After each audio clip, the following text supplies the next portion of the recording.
Amém. Graça e paz a todos. Amém. Glória a Deus. Deixa eu só fazer dois anúncios aqui.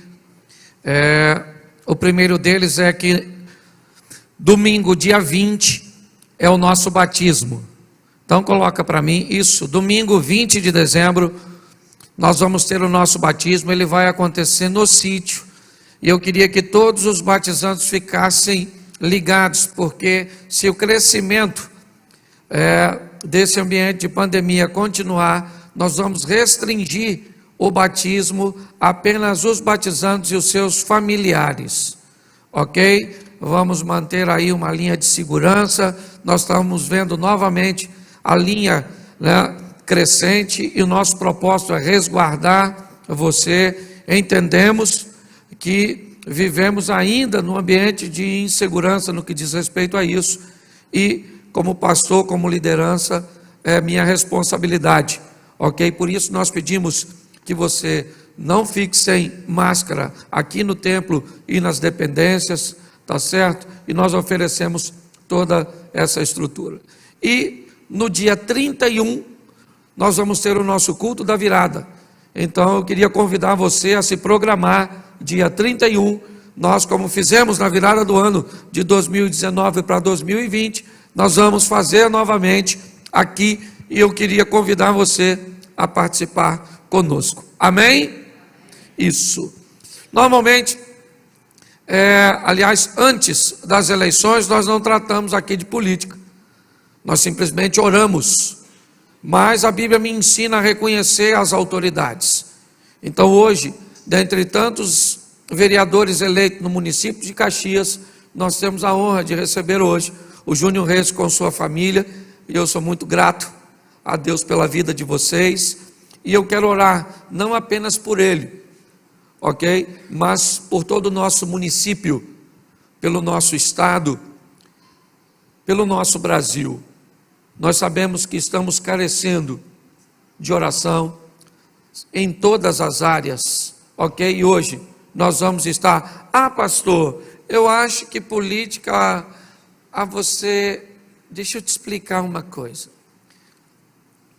Quando Deus quer levar o povo para o Egito por causa de uma grande fome, Ele transforma um filho de Jacó chamado José num governador, um cargo político.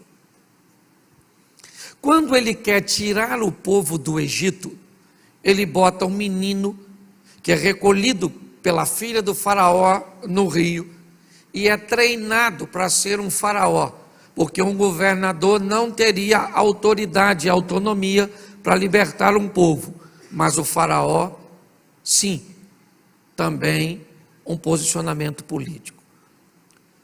Daniel vai para a Babilônia para um posicionamento político. O Império Babilônico caiu na transição para o Império Medo-Persa, e Daniel continuou no poder. Quer ir para o Novo Testamento? Quando o corpo de Jesus vai ser liberado, um senador, José de Arimateia, vai até Pôncio Pilatos para requerer. É só para você entender como a política está inserida. Então nós aqui, certo? Representado por você, aqui, Júnior, eu quero orar pelo nosso município, eu quero orar pelo nosso estado, e eu queria que você ficasse de pé, porque é tão importante o que nós vamos fazer agora, e é uma ordenança bíblica. Senhor nosso Deus e Pai, nós queremos te entregar a política do nosso país, desde o início do legislativo no vereador, até o topo do executivo, o presidente. Em nome de Jesus, em todas as esferas, quer sejam municipais, estaduais, federais. Em nome de Jesus, que a tua boa mão poderosa esteja agindo sobre a nossa nação, sobre o nosso povo. O Brasil pertence ao Senhor, e em nome de Jesus, nós declaramos paz, ordem, saúde, prosperidade. Abençoa, ó Deus, é o que nós pedimos, em o nome de Jesus. amém. A igreja pode dizer amém? Glória a Deus, e que Deus possa abençoar seu mandato, querido. Bom, nós estamos num culto da vitória, e com certeza um dos maiores personagens bíblicos, quando o assunto é vencer, provavelmente o que vem à nossa mente, ou um dos que permeiam a nossa mente, é Davi. E olhando para a história deste homem, eu comecei a me perguntar o que transformou Davi em um vencedor. Como é que ele conseguiu romper tantos desafios? Como Deus usou Davi para confundir tanta gente, para confundir seu pai, seus irmãos, para confundir Saul, para confundir até mesmo Samuel, para confundir Golias.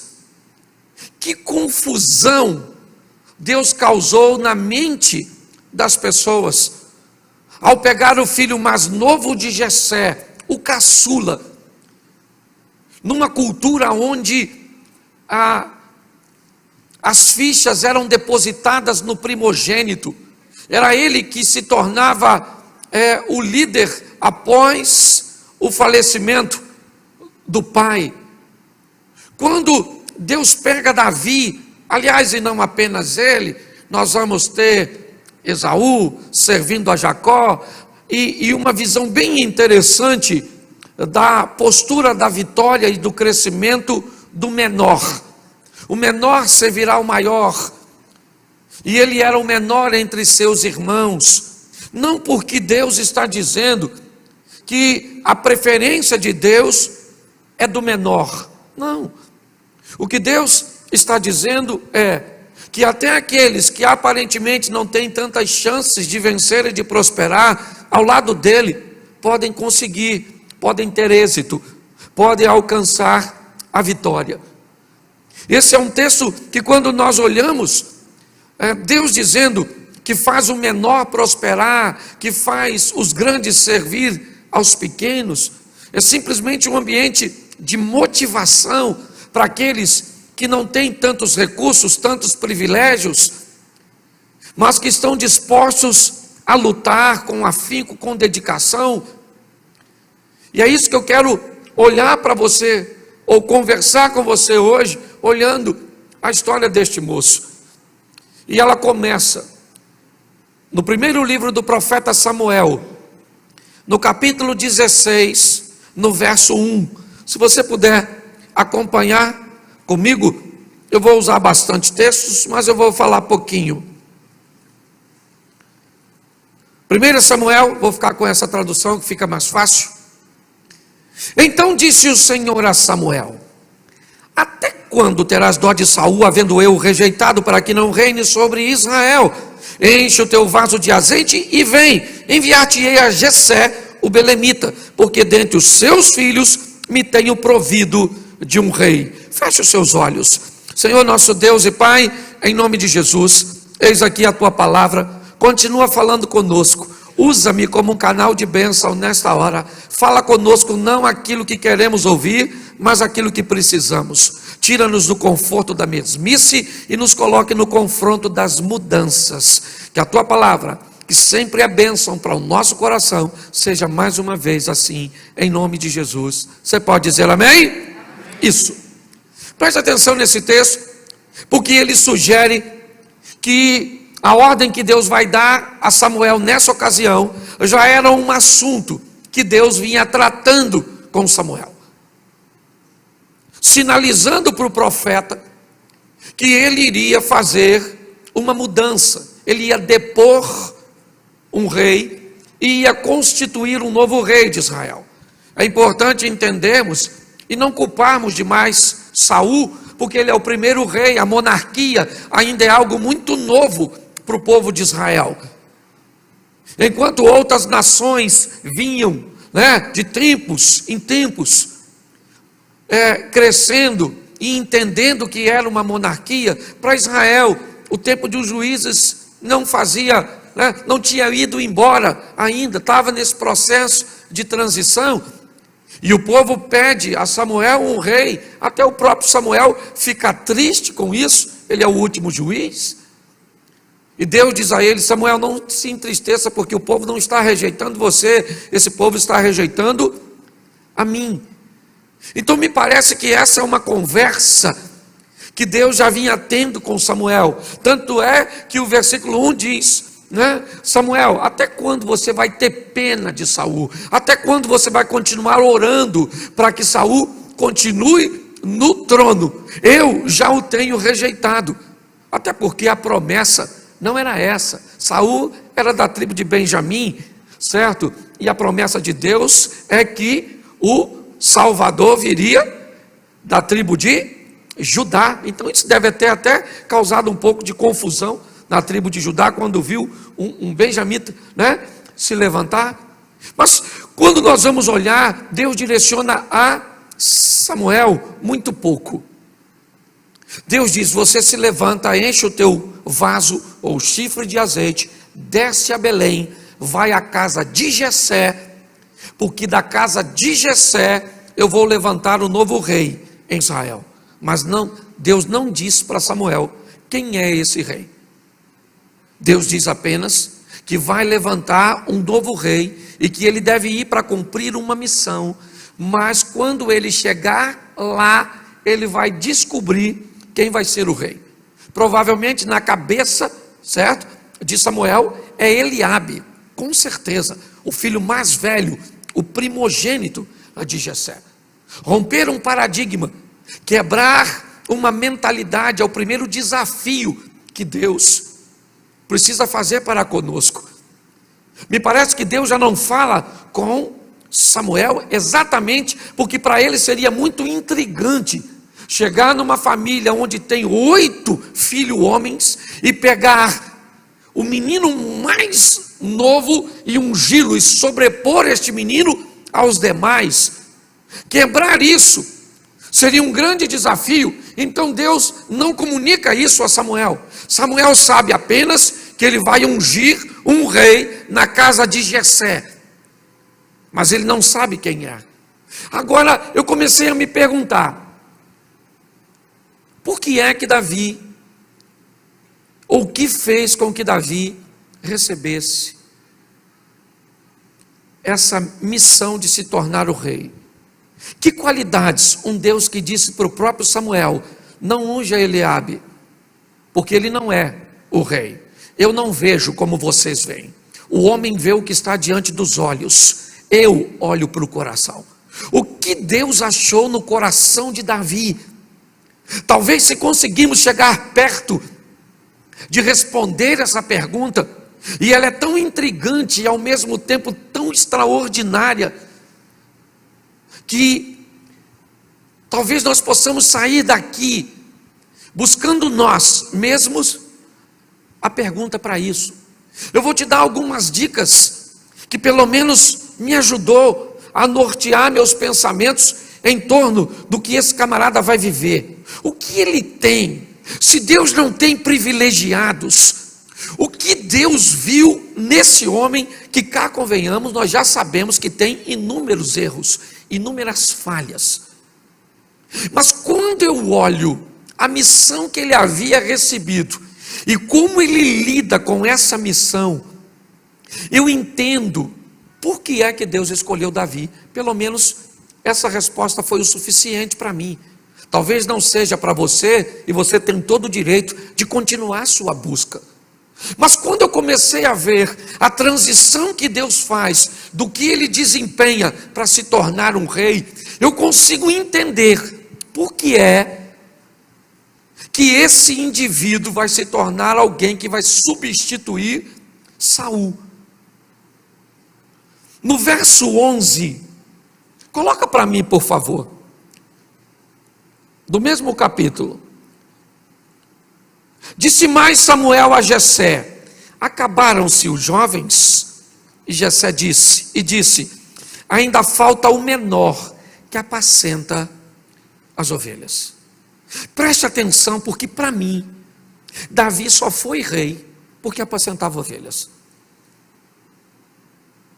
Para mim, a maneira que ele resolveu desempenhar a sua função, a maneira que ele resolveu agir com a missão que lhe foi confiada. E a Bíblia diz que nós não devemos negligenciar o tempo das pequenas coisas. Como esse camarada resolveu lidar com essas emoções, de ver todos os seus irmãos à frente dele, ele o caçula. Sabe, um dos livros, eu já falei isso aqui, que eu li, que me impactou, foi Transformando Suor em Ouro, de Bernardinho, o técnico da seleção brasileira de vôlei, né? Até algum tempo atrás. Hoje me parece que já é o Zé Roberto, nessa transição. Mas preste atenção, quando esse camarada foi jogador, o Bernardinho, ele exercia a função de levantador. E quando ele foi levantador, o levantador titular se chamava William, um dos maiores levantadores de todos os tempos, até porque o Brasil é um dos grandes campeões, né? No vôlei masculino. Mas o Bernardinho tinha pouquíssimas oportunidades de entrar na seleção. O William era uma estrela, e o Bernardo então só entrava em movimentos táticos, quando o técnico queria diversificar uma jogada que já estava sendo marcada por William, por suas características. Então normalmente era 1, 2 jogadas e ele voltava para o banco, 1, 2 jogadas e ele voltava para o banco, e poucas vezes ele pôde exercer essa função. E para alguns, ele foi um jogador mediano, medíocre, alguém que conseguiu despontar ainda, que só em chegar à seleção já é algo muito grande. Mas a minha pergunta é: o que esse camarada conseguiu ver do banco? É o que esse camarada conseguiu observar do banco? Que já que ele não seria o melhor levantador do mundo, ele poderia se tornar o melhor técnico, o maior campeão de todos os tempos, como levantador. Ele conseguiu simplesmente observar uma oportunidade que dificilmente a maioria de nós observaríamos, focados muitas vezes no local errado, muitas vezes achando que não temos o privilégio de ocupar determinados posicionamentos. É um livro maravilhoso para quem deseja, né, achar ou descobrir um espaço para se alcançar um ambiente de vitória. Mas vamos olhar aqui, porque o texto diz que ele é um pastor de ovelhas. Olhe bem, Samuel chega na casa de Jessé para ungir um rei. Tem 7 filhos de Jessé em casa, e Davi está trabalhando, apacentando as ovelhas. Foi a missão que ele recebeu. O próprio irmão dele no campo de batalha diz para ele, nós vamos ver mais à frente: com quem você deixou aquelas poucas ovelhas de papai? O que indica que não era um rebanho tão grande, que a função que ele exercia não era nada expressivo, não era nada significativo. Não. O importante não era a função que ele exercia, o importante era como ele levava a sério o que ele fazia, como ele era capaz de se dedicar para fazer aquilo, que tipo de entrega ele tinha para desempenhar aquela função. E é isso que nós vamos ver. Esse moço, filho mais novo de Jessé, ele vai sair do anonimato e se tornar um dos maiores homens. E preste atenção no que eu vou falar agora, goste você ou não de ouvir. Pouco tem a ver com Deus. Pouco tem a ver com Deus. Tem muito a ver com sua dedicação, com o interesse de fazer aquilo que Deus o entregou. Porque até o presente momento, o que Deus tem para ele? Ser pastor de ovelha. Ah, mas ser pastor de ovelha é uma função que eu não me agrado, é algo que não tem tanta expressividade, é algo que não tem tanto valor. Para quem? tudo aquilo que vier à sua mão, fazei-o conforme todas as forças. É o que diz a palavra do Senhor. Ah, pastor, mas as pessoas não vão me reconhecer. As pessoas podem não te reconhecer, mas você não vai passar despercebido para Deus. O grande problema é que pessoas recebem, muitas vezes em fase de sua vida, incumbências, funções, salários, cujos quais não é o que Deus tem para você a nível de futuro, mas é o que Deus tem para você a nível de presente. Muitas pessoas não conseguem alcançar a vitória na vida simplesmente porque não conseguem romper as etapas que a vida exige de você para passar para outras fases. Ou ficam aprisionadas em fases ruins que lhe trouxeram caos, decepções, perdas, mágoas e rancores.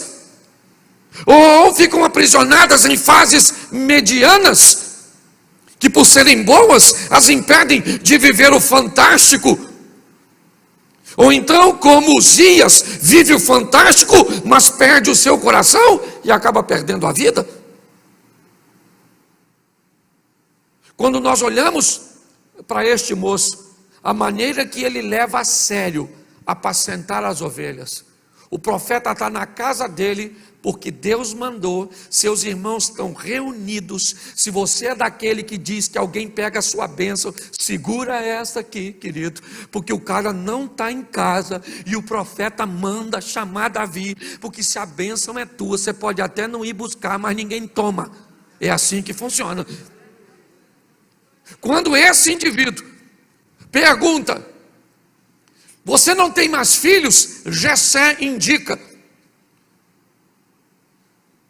que ele havia meio que esquecido Davi. Provavelmente, não esquecimento de esquecer que teve Davi como filho, mas achar que o profeta não ia querer bater um papo com seu filho caçula. Um menino tão novo, tão inexperiente, que está guardando as ovelhas. Mas como esse moço guarda as ovelhas? Antes de olharmos para isso, nós precisamos passar no verso 13. Põe aí o seguinte: então Samuel tomou o vaso de azeite e ungiu no meio de seus irmãos, e desde aquele dia em diante o Espírito do Senhor se apoderou de Davi. Então Samuel se levantou e se tornou a Ramá. Preste atenção, Samuel acaba de ungir a Davi na presença de seus irmãos. Samuel se levanta, vai para Ramá, e Davi volta a apacentar ovelhas. Ele acaba de ser ungido pelo profeta, e isso não deu a ele superpoderes, ainda que o texto diga claramente que o Espírito do Senhor se apoderou de Davi. Se apoderou para quê? Para que ele continue fazendo aquilo cujo qual foi chamado, até o tempo da transição. É isso que nós precisamos entender. Muitas pessoas queimam etapas. Você já se deparou com uma borboleta tentando sair do casulo, ainda meio lagarta, meio borboleta? Você já viu como é que ela se espreme? Você já tentou dar uma forcinha para uma sair? Ajudar a cortar o casulo? Nunca faça isso. Porque é a pressão que ela exerce, certo? Num ambiente que é muito menor do que ela, que faz com que o fluido vá para todo o seu corpo. E se você tentar ajudar uma lagarta, né, nessa metamorfose, a sair do casulo, ela nunca vai voar. Nunca. Quando nós vamos olhar aqui, o que nós estamos vendo? Um indivíduo que o Espírito de Deus é com ele, sim, mas ele vai fazer o quê? Apacentar ovelhas, porque ele foi chamado para isso. É para isso. Samuel volta para Ramá e Davi volta para o campo para apacentar as ovelhas de seu pai. Mas quando eu olho para o verso 18 ainda do mesmo texto, eu vou começar a entender por que é que esse garoto vai ser um vencedor. Ele está sendo observado, e um dos homens de confiança de Saul diz assim: então respondeu um dos jovens e disse: eis que tenho visto um filho de Jessé. Quantos filhos? Quantos filhos? E quem é ele numa escala de idade? O que indica que ele não aprendeu o que aprendeu com seus irmãos. Porque senão ele não tinha um filho do jeito de Davi. Jessé tinha mais de um, tinha 2 ou mais. O texto diz o seguinte: um filho de Jessé, o belemita. E quem é esse cara? Esse camarada, presta atenção, ele sabe tocar, ele é valente, ele é animoso, é homem de guerra, sisudo em palavras, gentil de presença, e o Senhor é com ele. Preste atenção nos adjetivos, na qualidade do que esse indivíduo reúne nele. O camarada está dizendo: eu conheço um filho de Jessé, e esse indivíduo, ele sabe tocar bem, ele é valente. Olhe bem, no finalzinho ele diz: e o Senhor é com ele. Mas as qualidades que ele reúne nele, certo? Faz com que ele desempenhe a função, faz com que ele, eu pergunto para você, que ele seja escolhido. Saul é rei. Você acha que o rei tinha no palácio bons músicos? Sim ou não? Gente que sabia tocar bem? Você acha que ele tinha lá gente bonita? Você acha que ele tinha lá gente valente? Todos esses adjetivos Davi tinha, sim ou não? Mas o último qual era? O Senhor era. E o que ele vai fazer no palácio? Gente que sabe tocar bem só. Qual é o grande problema hoje? Ou as pessoas caminham totalmente para o ambiente espiritual e esquecem da preparação, da dedicação, do investimento que tem que fazer em si mesmo, ou então caminha para uma linha de total investimento em si mesmo e se afasta de Deus. Errais por não conhecer as Escrituras e o poder de Deus. O equilíbrio é o segredo do sucesso. Coisas espirituais no mesmo recipiente de coisas materiais. É isso que eu preciso entender.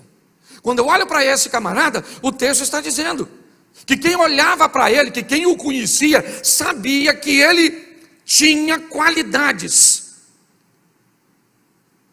posicionamentos que o qualificavam para estar diante do rei. Mas o melhor de tudo, o homem que está indicando sabia que Saul estava com um problema espiritual. Então ele termina dizendo: e o Senhor é com ele. Saul diz: então se o Senhor é com ele, manda chamá-lo. Verso 19. Saul enviou mensageiros a Jessé, dizendo: envia-me Davi, o teu filho, que está com quem? Que está com quem? Eu quero o teu filho, mas eu quero o teu filho que é pastor de ovelhas. Porque 3 dos teus filhos eu já tenho como soldados e militam no meu exército: Eliabe, Abinadab e Samar. Os 3 irmãos mais velhos de Davi já eram soldados de Saul.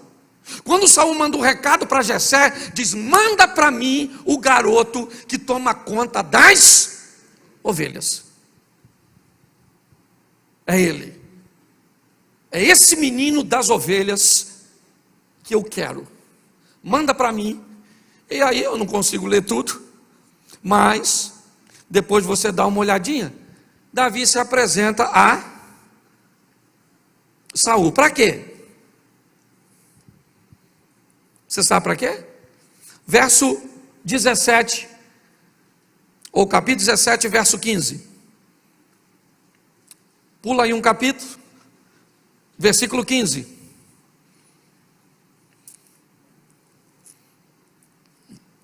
Davi, porém, ia e voltava de Saul para apacentar as ovelhas de seu pai em Belém. Preste atenção. Ele foi ungido por rei, ungido. Joséfo diz, o historiador, que não podia dar tanta garantia, mas pela magnitude de quem foi, diz que ele sabia que foi ungido para ser rei. Samuel havia dito a Davi que a unção era para rei. Ele é ungido para rei e volta para apacentar as ovelhas. Agora, Deus leva Davi para o palácio, para tocar para Saul. É só uma desculpa. O que Deus está querendo é que Davi aprenda como o rei come, como ele senta, como ele dorme, como ele se veste. Na verdade, o que Davi vai fazer, isso é muito importante. Escute o que eu vou te falar agora, porque pode ser algo que pode virar uma chave na sua vida. Fique atento aos lugares e às pessoas que Deus vai te aproximar, porque pode ser a próxima fase de onde ou para onde Ele deseja te levar. Entendeu isso? Fique de olho, fique atento. Quando você começa a ser levado para determinados ambientes, e ele é bom, é de ascensão, é de crescimento, fique atento, porque pode ser um ambiente promocional, onde Deus vai te levar para a próxima fase. O texto diz que Davi ia e voltava, ele trabalhava para Saul. Olha bem, ora ele é um músico, um menino que toca, que tem unção, que tem habilidades, que é bom para o rei dormir, mas logo depois ele tem que tirar aquela roupa, ele tem que trocar de roupa, porque não pode chegar lá perante o rei com aquele cheiro de ovelhas, com aquele cheiro de estrume, com aquele cheiro de capim. E ele continua, e agora vai para o campo, para cuidar daquilo que ainda é a sua missão. Sabe qual é o grande problema nosso? Nós olhamos para um vencedor e só olhamos para seu momento, nós não olhamos para a sua história. A maioria das pessoas acha que nós já nascemos tendo e fazendo o que fazemos. Pare e pense. Quando eu olho para esse texto, esse camarada está lá no palácio tocando para Saul, comendo uma comida boa, está tudo tranquilinho, limpinho, mas agora ele vai para o pasto, vai cuidar das ovelhas. Por quê? Porque ainda está no tempo de cuidar das ovelhas. Talvez o seu tempo ainda seja de investir nos seus estudos. Talvez o tempo ainda é de maturar, de solidificar o seu negócio. Então não dá para gastar como outro que já tem um negócio consolidado. Não dá para brincar com coisas sérias. Hoje muitas pessoas se perdem nas etapas. Esse camarada agora volta do palácio para o campo, do campo para o palácio, do palácio para o campo. Ele está revezando. Olhe bem. E ele vai crescendo, ele vai olhando essa estrutura, e no verso 20, ainda do capítulo 17, Davi então se levantou pela manhã bem cedo, e deixou as ovelhas a um guarda. Preste atenção, a responsabilidade dele era o quê? Cuidar das? Ele deixa as ovelhas sozinhas? Não, ele pega as ovelhas e deixa com um guarda. Ele precisa saber que as ovelhas estão seguras, estão guardadas, porque aquilo é obrigação dele. E olha como ele trata. Ele poderia dizer para seu pai: poxa pai, eu já passei a ovelha. Pô pai, eu já toco para Saul. E agora o senhor, presta atenção, Jessé tinha 8 filhos, 3 era soldado, 4 fazia o quê? Você já notou que costumam pedir as coisas quem já tem muita ocupação? Você já notou isso? Os filhos, quem tem 3, 4 filhos, aquele filho mais dedicado, que obedece, é o sobrecarregado. Toda hora a mãe está pedindo outro, está pedindo. Poxa mãe, está vendo televisão? Pois é, meu filho. A mãe não fala, nem o pai: hoje eu vou alegrar seu coração te dando a resposta. Mas sabe o que a mãe pensa? Pedir nada, aquilo é um imprestável. Eu peço a Deus para melhorar um dia, mas não serve para nada aquilo ali, nem para sabão, não é verdade? É assim que funciona. Por favor, não dê nada de responsabilidade alta à toa. O que você está fazendo? Nada. Então, querido, toma um peixe para tu. Nada com ele. A verdade é essa. Ele agora vai deixar, sim, mas não vai deixar? Não. Ele vai pegar agora e vai levar uma mensagem para seus irmãos. Saber como eles estão. Os 3 mais velhos militam no exército de Saul. Mas Davi segura suas ovelhas e entrega na mão de um guarda. E quando ele chega, e isso é que é maravilhoso, Quando ele chega no campo de batalha, no vale de Socó, ou de Elá, não sei como é que está a sua tradução, a situação não está muito boa, os filisteus de um lado, Israel do outro, e aquela coisa, e os filisteus têm um soldado, ele é muito experiente, ele é grandão, ele parece um tanque de guerra, seu nome é Golias, ganhou quase ou todas as suas batalhas, certo? E sabe o que é mais engraçado? Que Deus vai usar um pastor para matar um gigante. Davi só vira soldado depois que mata o gigante. Antes de matar o gigante, ele ainda é um pastorzinho e um pajem de armas. É o que a Bíblia diz que ele é. Sabe? Coisinhas bem insignificantes. Mas já tem acesso ao palácio, já come uma boa comidinha provavelmente, já consegue se aproximar do rei, já está andando nos corredores do poder. Ele já pode experimentar e observar determinadas coisas. Isso é muito importante. Mas, quando ele chega no campo de batalha, tendo deixado suas ovelhas seguras lá, ou aliás, diga-se de passagem, ovelhas que nem suas eram, era de seu pai. Davi era capaz de cuidar com tanto cuidado, com tanto zelo, com tanto apreço, aquilo que nem dele era. E que se seu pai morresse, provavelmente ficaria sob domínio de Eliabe, com certeza. E para chegar alguma coisa dele, seria bem no finalzinho, ele é o caçula. Mas ele não tem problema com isso. Porque a maior besteira do mundo é você achar que trabalha para homens e faz a coisa para pessoas. Nós fazemos para Deus e dele vem a recompensa. Entendeu? Se você acha que você faz coisa para a gente, você vai ficar decepcionado. Eu falo isso aqui, espere nada dos outros, um pouco de você e tudo de Deus, e você nunca vai se decepcionar. Quando eu olho para esse texto, eu vejo esse camarada chegando naquele ambiente, e naquele ambiente onde ele chega, ele escuta o soldado filisteu, Golias, que já vem durante um bom tempo insultando o exército de Israel. Ele não quer uma guerra, ele quer um duelo, ele não quer um derramamento de sangue, é lógico que ele não quer. A autoestima, a autoimagem de Golias é algo extremamente consolidado, não há nenhum problema. Golias não pergunta ao rei, pelo menos o texto não diz, para se tornar um representante dos filisteus. Mas quando alguém em Israel se levanta, alguém leva para Saul, porque Saul tem que autorizar, e ainda mais alguém como Davi, tão pequenino. Quando nós olhamos para isso, é isso que nós vemos.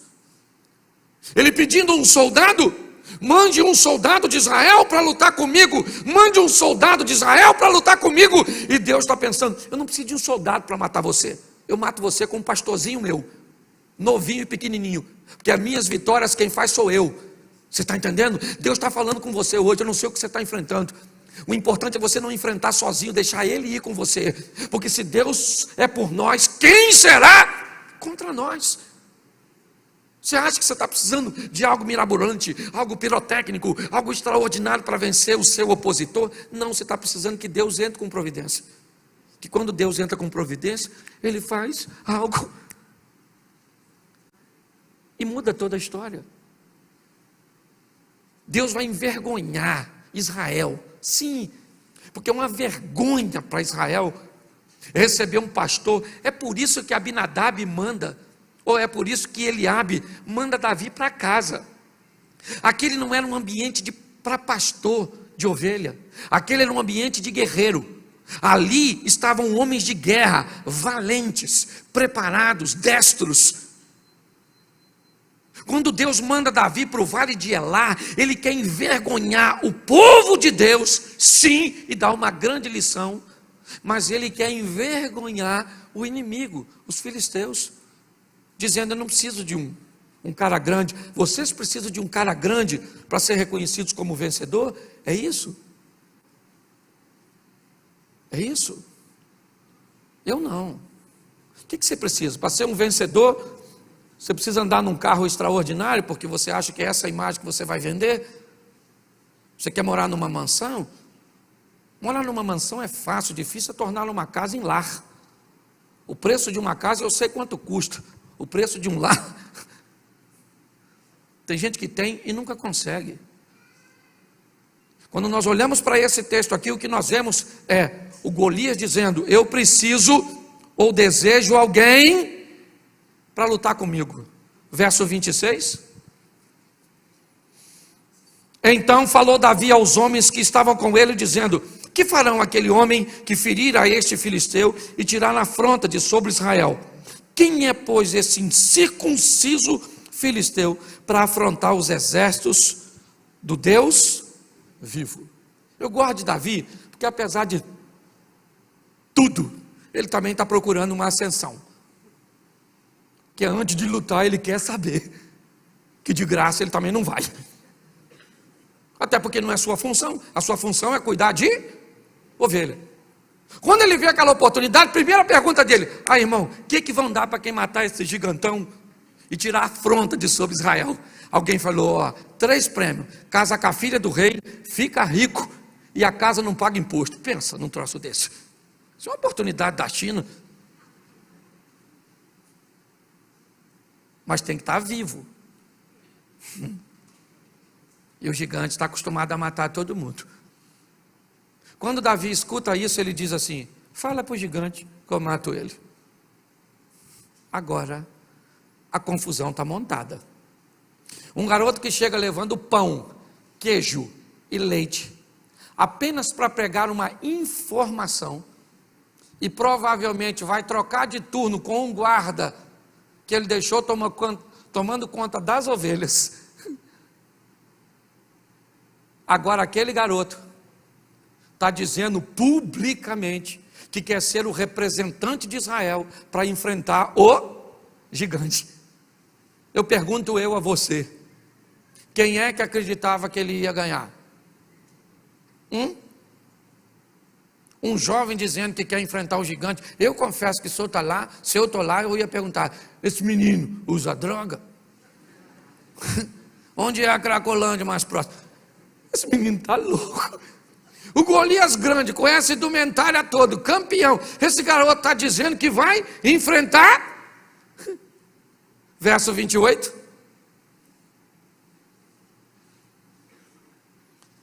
Quando Eliabe, e ouvindo Eliabe, seu irmão mais, falar aqueles homens, acendeu-se-lhe a ira de Eliabe contra Davi, e disse: por que você deseja aqui? E a quem deixasse aquelas poucas ovelhas? O que Eliabe não sabe é que as ovelhas estão sob controle.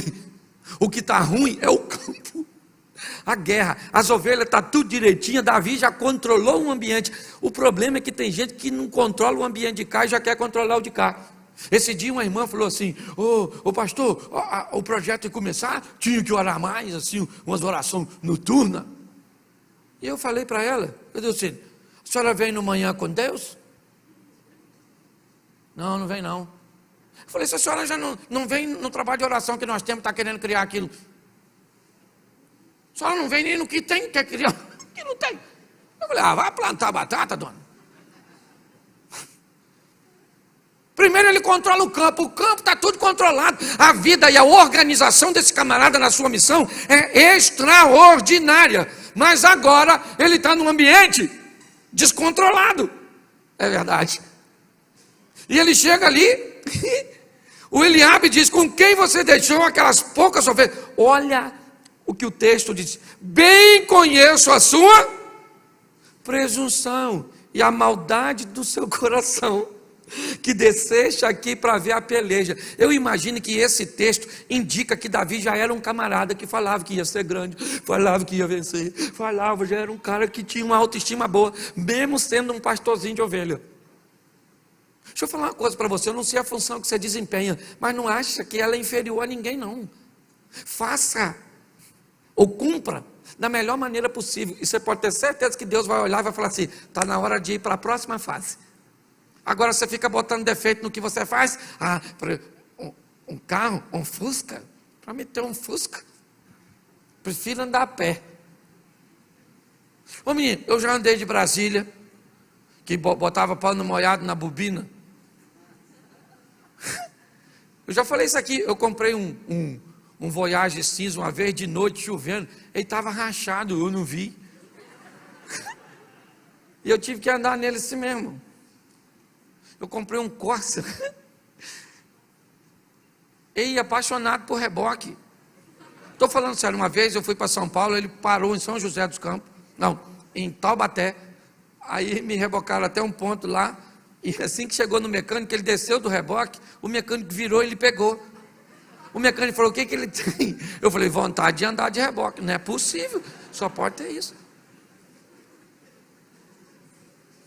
Ô querido, você tem todo o direito de não estar satisfeito onde você está. Você só precisa estar trabalhando para que Deus possa te levar para a próxima fase. Posso ouvir um amém? Amém. Isso aí. E cuidado, que se você não trabalhar, o outro trabalha e vai dar uma raiva dele. Quando você vê o outro indo e tu ficando. Não dá? Pode falar.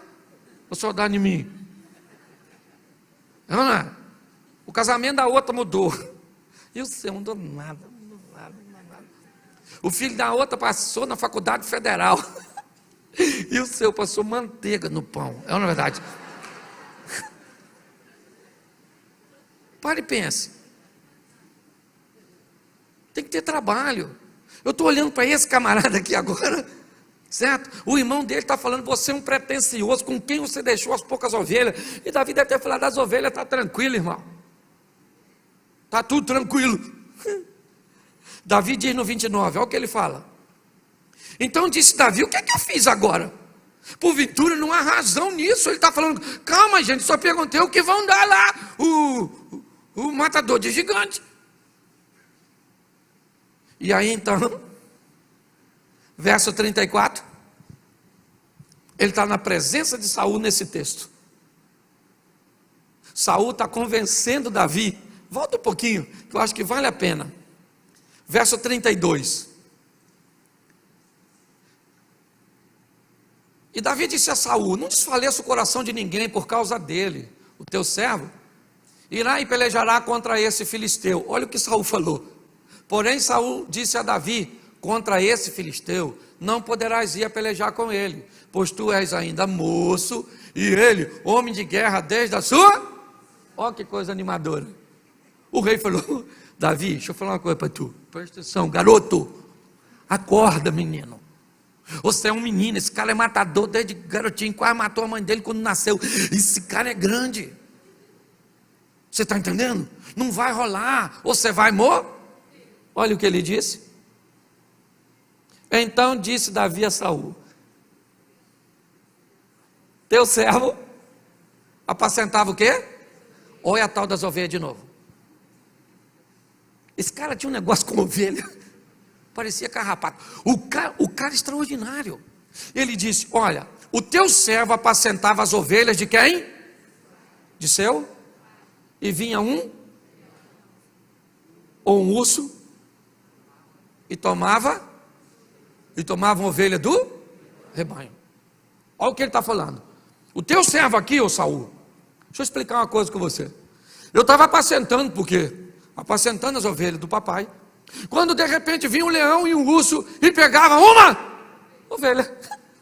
Pronto, pegou uma ovelha, acabou. Sim ou não? Sim ou não? Pois é, mas lê o verso 34 ou 35. E eu saí após ele. Esse é um dos textos mais bizarros da Bíblia para mim, porque leão não é bicho que você corre atrás, leão é bicho que você corre na frente. Olha o que ele falou, o leão pegava uma ovelha e eu corria atrás do leão. O leão com a ovelha, se o leão está com a ovelha na boca, provavelmente essa ovelha já está, mas Davi está dizendo, se ela está morta ou viva, esse não é um problema. O problema é que essa ovelha não é do leão, ela é minha, ela é do papai, e eu fui encarregado de cuidar dela.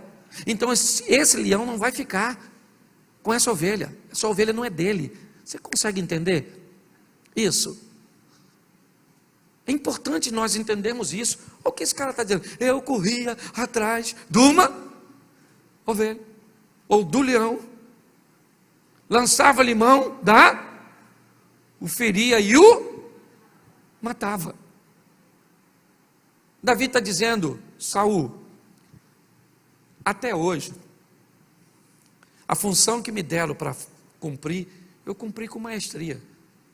Eu fui lá, matei o leão, matei o urso, peguei a ovelha e pronto. Saul falou assim: então,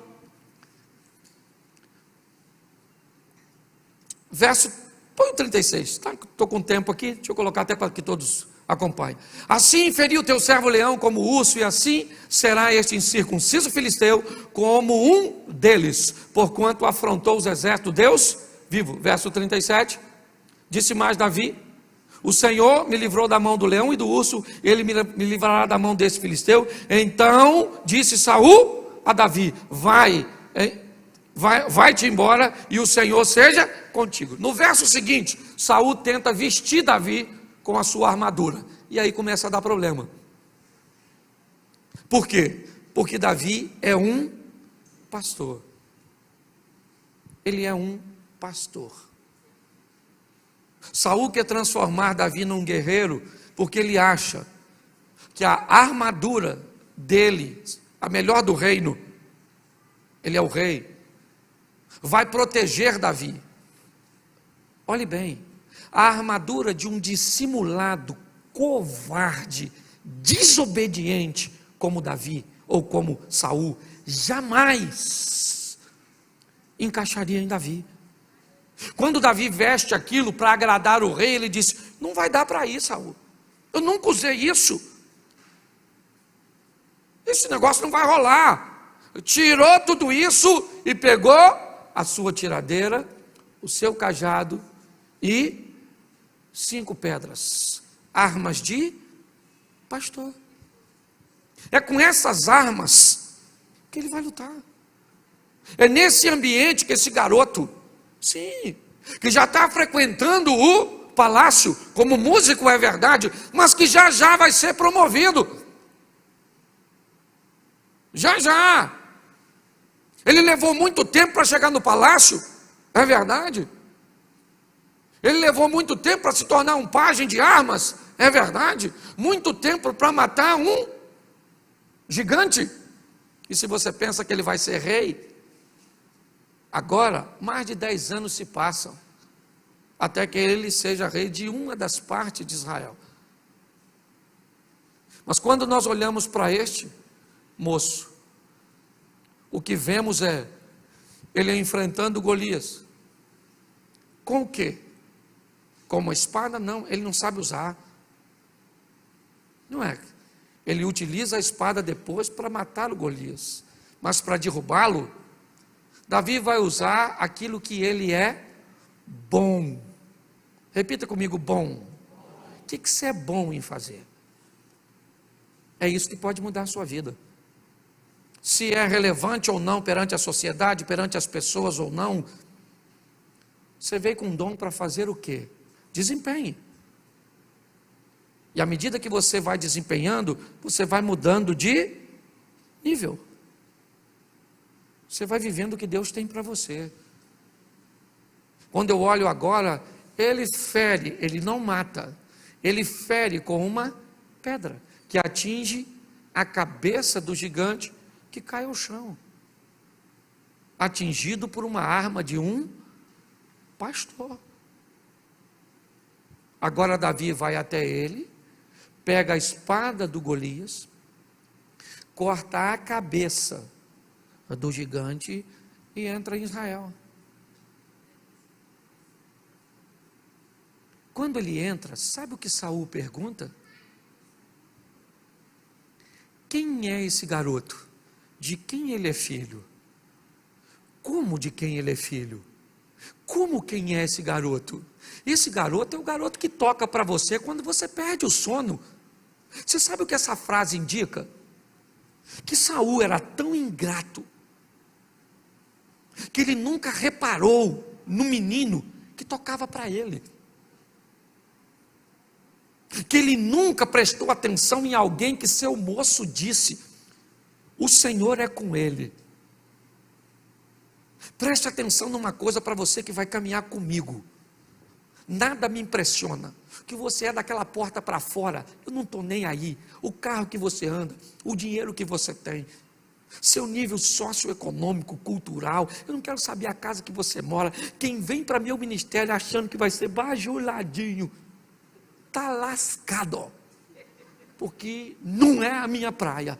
Agora, você quer ver um troço que me encanta, é eu olhar para alguém e descobrir que Deus está agindo ali. Aí eu me torno como o vento, eu quero soprar para a pipa dos outros subir. Quando Saul vê Davi tocando, um espírito mau indo embora, ele nem sequer olha para o cara. Quando Davi mata o gigante, Saul pergunta para seu comandante: de quem esse garoto é filho? Ou melhor, manda chamar Davi, em algumas traduções, e pergunta para Davi: você é filho de quem? Quem é você, cara? Como quem sou eu? Foi você que pediu para o papai me liberar, para me ter uma carga dupla de trabalho, e agora você vem me perguntar? Você nunca me notou? Por isso que eu estou dizendo, as pessoas podem não te notar, mas Deus sabe quem você é. E é assim que funciona. E você sabe o que Saul faz? Não dá a filha dele, Merabe, para casar com Davi. O prêmio dizia que Davi seria genro do rei, sim ou não? Não dá. Merabe é dada a um amigo de Davi, ainda para humilhá-lo. Sabe a riqueza que Saul disse que daria para alguém que matasse o gigante? Davi não ganhou. Porque quando Davi, ou Saul astuto, vai oferecer Mical para Davi, Davi diz: quem sou eu para me tornar ou me aparentar com o rei? Eu não tenho dinheiro para pagar o dote de uma princesa. Olhe bem, e provavelmente Jessé continuou pagando imposto. Mas deixa eu te explicar uma coisa, o tempo passou. Mical foi dada a Davi, e não como Merabe, um pagamento, mas Mical amava Davi. Ao invés de ter uma esposa por conveniente, por um pagamento, ele foi viver com uma mulher que amava ele. Isso vale muito mais. Dinheiro, esse camarada foi um dos homens mais ricos que pisou nessa terra. E imposto, ele nunca mais precisou pagar, porque se tornou rei, todo mundo pagava imposto para ele. E você sabe por que ele viveu tudo isso? Porque era pastor. Era alguém que recebeu uma missão tão simples, mas resolveu fazer da melhor maneira possível. Saia daqui hoje com vontade de ser o melhor naquilo que você faz. E a melhor maneira de ser o melhor no que você faz é não querer ser melhor que o outro, é querer apenas ser melhor do que você mesmo amanhã. É isso.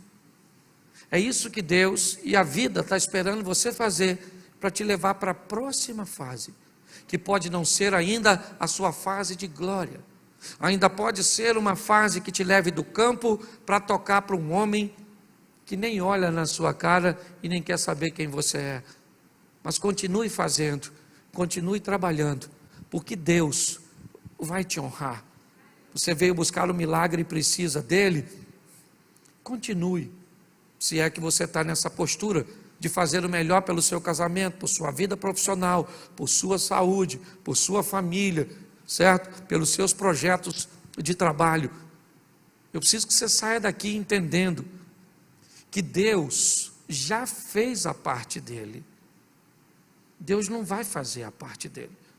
A parte dele ele já fez. Agora nos cumpre fazer a nossa. Eu sei que de um tempo para cá eu tenho colocado muito a responsabilidade aqui, ó, nos nossos ombros.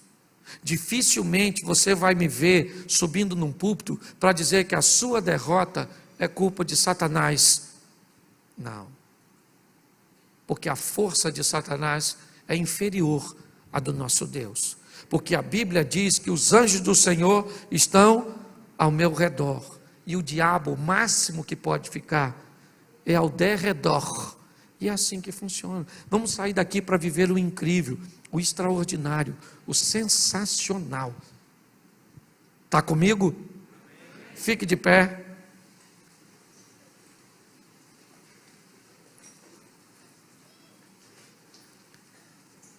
Feche seus olhos por um momento. Eu quero fazer só uma pergunta a você. Eu não sei como você entrou aqui hoje, mas talvez você possa ter entrado por essas portas afastado dos caminhos do Senhor. Talvez você já venha nos observando há algum tempo, para medindo como é que a igreja, como é que nós agimos. Eu acho isso extraordinário, sabe? É como o rapaz que olhava para Davi.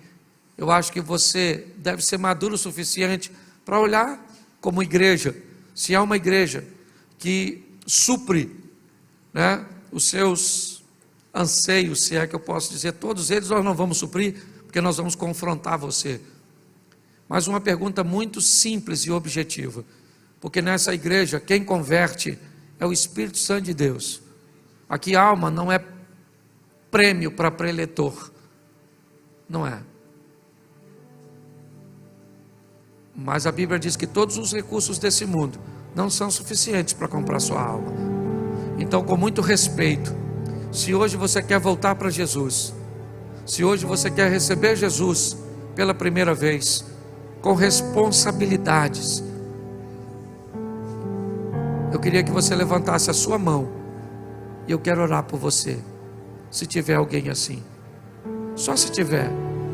Eu não gosto de ficar insistindo, ainda que eu saiba que em alguns ambientes a insistência, tem pessoas que estão tão presas, que precisa de um ambiente de insistência, mas esse não é o meu perfil. Eu não sei insistir. Eu quero te perguntar, você quer voltar hoje? Quer recomeçar hoje? Se você quer, levante sua mão bem alto, e eu quero orar por você. Tem alguém? Tem uma pessoa aqui? Tem mais alguém? E cadê? Aqui? Isso. Vem para cá, eu queria orar por você aqui. Acompanha ela aqui, Lili. Isso, vem para cá. Isso. Tem mais alguém? Como eu disse, ninguém quer te constranger. Raquel, dá um pulinho aqui na frente, por favor. Isso. Acompanhe ela aqui, por favor. Glória a Deus. Depois nós temos uma salinha para receber você. Vão anotar seu nome. Vão direcionar você. Tem mais alguém? Se tem, ainda dá tempo para você. Não? Estenda suas mãos para cá, igreja. Pai, nós te damos graças por essas duas vidas que te recebem nesta noite. Toma as tuas filhas. O culto está acabando. O ministério de louvor não pode ir com elas. Eu não posso, mas o teu Espírito Santo pode. Abençoa a casa, a família. Olha neste momento para as demandas que elas trazem consigo. Em nome de Jesus, que a decisão que elas tomam aqui seja trocada apenas por uma coroa de glória no teu reino. Nós abençoamos a vida de nossas irmãs, em nome de Jesus, amém. Você está feliz? Aplauda ao Senhor por essas vidas. Eu vou pedir a vocês, só acompanhem elas ali, um minutinho só, que ela quer pegar o número de telefone, ok? Se tiver a bolsa, leva de uma vez, pode levar. Isso. Você foi abençoado, amém? Amém? Pois é, domingo é a nossa Santa Ceia. Nós temos 2 cultos, um às 18 e outro às 20 horas. Feche seus olhos, Pai. Muito obrigado por essa noite.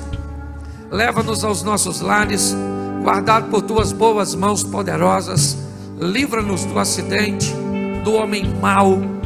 Ó Deus, que tenhamos um restante de semana abençoado, bons negócios, boas notícias. Que o grande amor de Deus, o nosso Pai, a graça de nosso Senhor e Salvador Jesus Cristo e e as duas consolações do Santo Espírito de Deus seja para com todo o povo, e todos digam: que Deus abençoe, vá em paz, um bom restante de semana.